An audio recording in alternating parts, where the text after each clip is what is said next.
What's going on, guys? Big Jer back with you again. And today, I want to get into some vocal cleaning and processing. I'm going to go ahead and show you guys how to take a vocal that is raw, goes right into the microphone, and we're going to do everything from cleaning it to tuning it and compressing it, processing it, and then ultimately getting it ready for a finished track. Let's take a listen to the before and after right here. Falling in the rain, falling with the pain, holding in the rain. All right, we're gonna break this video into a couple of parts. This one's gonna be on basic maintenance, cleaning, and we're going to go ahead and tune it in Melodyne. All right, without further ado, let's jump right in. These vocals that we're going to be editing today are from an LA-based singer. Her name is Wanda Willis, and the music was produced by my student and friend, Tony Milch. Thanks, guys, for letting us use your stuff. All right, so we're going to just work in this chorus section here, but I want to kind of show you the whole track right away, kind of talk about some things that we would do. This is straight up out of the microphone, no processing whatsoever done to it. So just clean right out of the microphone. And right away, you could tell that there's a lot of dynamics or range in volume of these blob sizes, right? And that's why a lot of people choose to record into a compressor before they come into Ableton. A lot of us don't have that option. Like if you have just like a Scarlett or something, people that have like UADs or outboard gear do have those options. So that's why you would do it, because it would come in more even. But that's okay, because what we're gonna do actually is do a little bit of manual compressing, right? So I could go ahead and just run this through a compressor, but I don't want to just squash down on these things. So what I'm going to actually do is go through these and manually eye them up. Now, what I've also done, I made sure that in my preferences here, this tab, the warp, record, and launch, and make sure you've got create fades on clip edges turned on. And that way, when we do some of these edits, you don't have to do those tedious fades. So what I'm going to do is actually turn the grid off with Command 4, and then I'm going to just highlight this area. Okay, I'm going to make it its own clip. And this guy seems like he's a little bit loud, so we're going to bring him down. Okay, get him out of there, and then kind of just eyeball these up. And if you look, we'll zoom in, you'll see that the fade's already been made for me. So I don't have to worry about that. I'm also going to clean up any extra noise that there might be in the track as well. So like the breaths and stuff like that. I don't particularly like breaths. Okay, cool. So that's what we would do. We would go through this whole situation here and do all of them. I'm not going to do them all right now because that would take forever.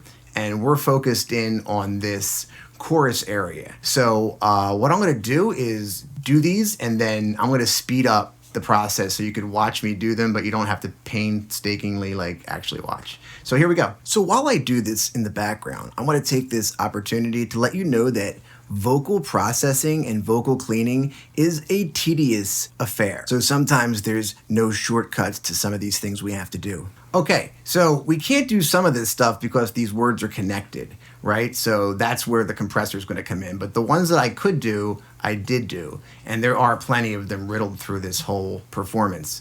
Now, to give you another option, as you noticed, I took out all the breaths. I don't like breaths. I personally would rather fill that space with a delay throw, which is something I'll show you later on in the video. But if you do, like, I have a buddy that loves breaths, or like, not loves breaths, but he thinks it makes it sound more natural and he likes it. You know, if you're one of those people that like breaths, which is a totally fine thing, what you would want to do then, instead of cutting them out, here's a breath here. What you're going to want to do is actually make it its own clip and then actually bring it down like 10 dB, you know, something like that. Boom. And then obviously do your fades as well. And that will make it really manageable. That way, when we do add a bunch of compression and stuff like that, it won't become these really big white noisy problematic things. So great. So that's kind of step one, right? Step one is just to go through and kind of deal with the dynamics, deal with the breaths, deal with any plosives that you might find, cleaning it up and making it manageable and getting it ready for our next step, which is going to be tuning. So when tuning vocals, people will ask me, what's better, auto-tune or Melodyne? And the answer is neither is better. You need them both because they have a specific job, right? Auto-tune will give your vocals a quote-unquote pop sound, and Melodyne will actually do most of the heavy lifting, and this is where we're going to actually do a lot of our tuning. Now, Melodyne is not that hard to use. It looks kind of scary, right? But it's really just a few tools up here, and once I show you how to use this, then it will demystify it. And this is going to be the main core of this video. I'm going to break these up into a few sections just so it doesn't run on too long. Okay, so the first thing we have to do is transfer these vocals into here. And so the main difference between auto-tune and Melodyne is auto-tune processes in real time, and this we have to load in and then actually edit it. So let's go ahead and do that. Okay, I'm going to transfer it in. Falling, falling in the rain, falling, falling with a pain, holding, holding in the rain, we, me.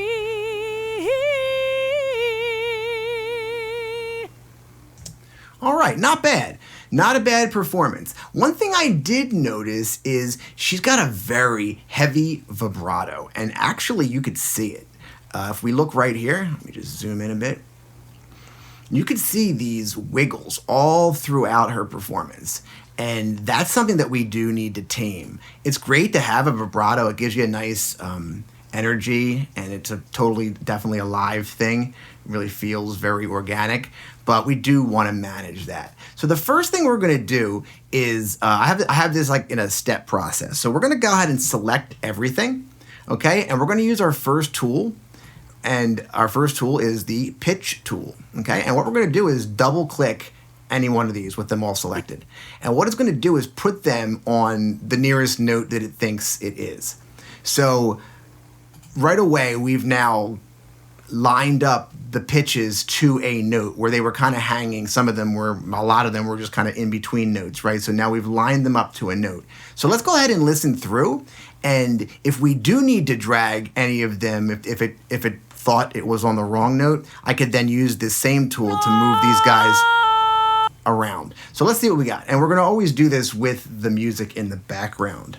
Falling, falling in the rain, falling, falling with a pain, holding, holding in the rain, we, me. Awesome. Actually did a really good job, but there are a few things that I want to address. So the one I noticed right away is right here. She's got this thing. It's actually kind of two notes, right? It's not really one note. So we're going to separate that with our note separation tool. Okay, that's going to be our next step. If there's any blobs that are two that should be one, we're going to go ahead and separate them. So I'm going to highlight these again, just make sure they're right on, and let's just listen to it one more time and make sure I didn't miss anything. Falling, falling in the rain, falling, So right here, this is two words. falling, falling, falling in, falling, falling in the rain, falling, falling in the rain, falling, falling with, falling, falling with, falling, falling with a pain. Falling, falling with a pain, holding, holding in the rain, we, me. Okay, great. So now we've got all the notes. So I'll probably just select them all again because there were a few, and just make sure that we're back on target. Falling, falling, So this one needs to be drugged back. So let's go ahead and do it. falling, falling in the rain, falling, falling with a pain, holding, holding in the rain, we, me. Okay, great. So our first step is done. We've got all of our blobs cut to the right amount. So if we have syllables or words, we make another cut. and we've put all of those notes on the actual note that they need to be on. Okay, the next step is going to be using our next tool, which is the pitch modulation tool. Okay, and that has everything to do with this line, these big wiggly lines that we see. Okay, so this is exactly what her voice is doing. So she starts up really high and gives you one of these things in the beginning that you can actually hear. That's that literally falling down from the top. And then all of this wiggle is her vibrato. So really, once you get the blobs kind of where they need to be, now we just kind of need to keep these vibratos inside the blob, yeah? So here we could take, you don't want to go too much, because if you go too much, you're going to get like T-Pain effect, right? Or the Cher effect.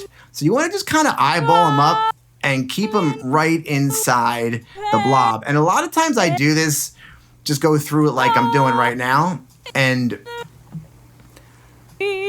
obviously, if somebody wants to stick their head out, then we'll adjust them, right? So I just kind of eyeball it up. Now they're all basically within the blob. So let's hear what we've done. Falling, falling in the rain, falling with a pain, holding, holding in the rain, me. Awesome. I think she's trying to hit this note higher. So I'm actually going to let her go ahead and do it.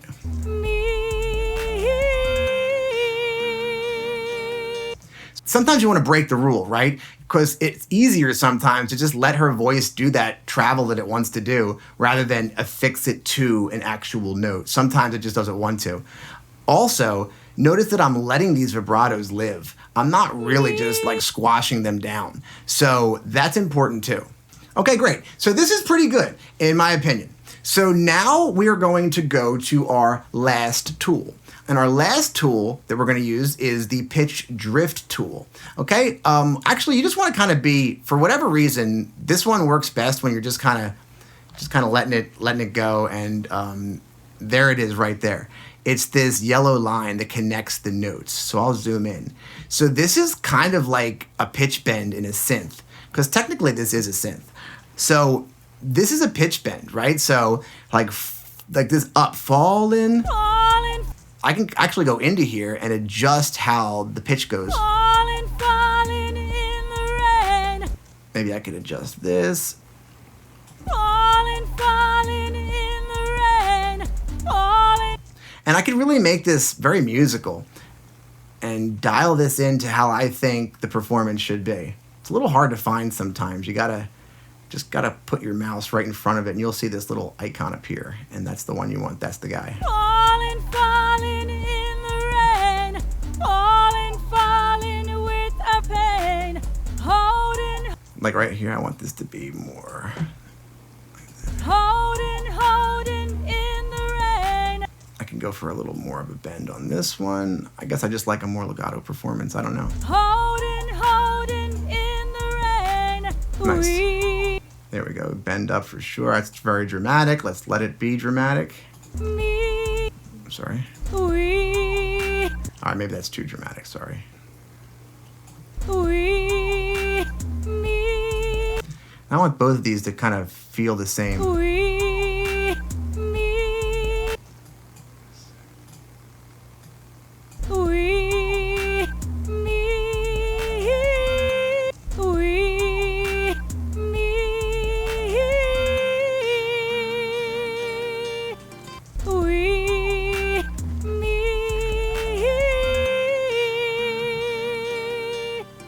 Wicked. Okay, so we've taken that performance and really tightened it up.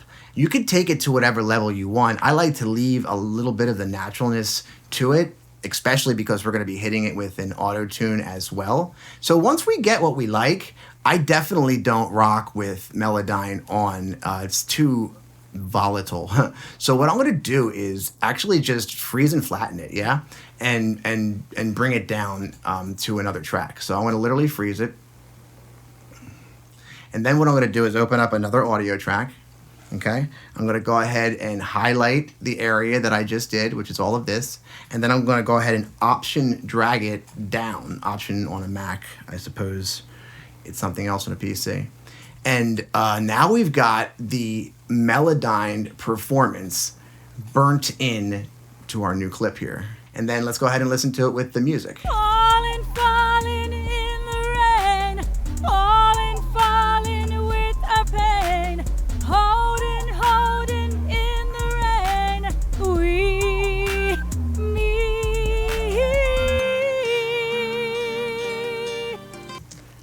That's a marked improvement, and that's what it takes to get your vocals sounding professional these days. She had a good voice, but it was just a little bit raw, which is totally awesome. That's organic, that's the way it should be. But when we want to make it a pop presentation, then we need to polish it a bit, and this is the first step in doing that. All right, guys, I hope you found that interesting and fun. If you did, hit that subscribe button, hit that like button. It really helps me get videos out. I have a few more installments in this, and next is going to be a lot of the processing. Not the fun processing, the compression, the EQ, that sort of stuff. If you guys have any questions about this or anything else, put it right down in the comments. I always get right back to you. All right, guys, see ya.